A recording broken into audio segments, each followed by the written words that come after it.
Assignments are a way of helping you prepare for your exams by making sure you submit work regularly so that lecturers can see if you understand the module.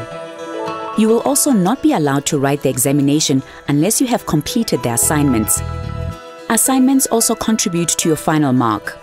There are specific rules about how the assignments must be written or typed, how to hand them in, and how to fill in the cover sheets. You can find this information in Tutorial Letter 101 and the My Studies at UNISA brochure. UNISA provides you with writing pads for your assignments, or you can type them. When you type your assignment, you must leave enough space in the margin to allow your tutor or lecturer to add comments. Each assignment must be submitted with a cover sheet and in a UNISA envelope, which you will find in your pack, or you can submit them via My UNISA. A few simple tips to complete your assignment successfully are as follows. Understand the assignment. Take your time to read the task and make sure that you understand what is being asked. Start to collect the facts and information to complete your response. Work through your study guide, prescribed books, and other readers to help you organize and compile your response.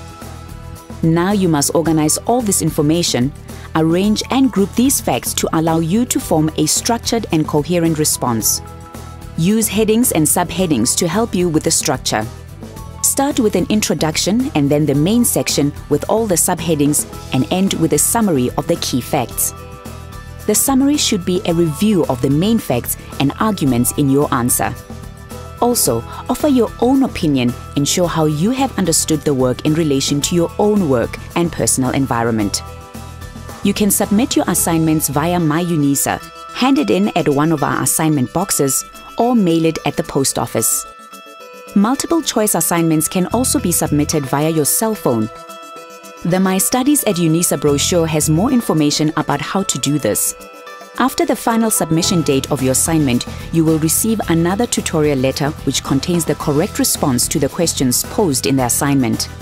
This tutorial letter will give you guidelines and explanations that will be a valuable resource in preparing for your examination.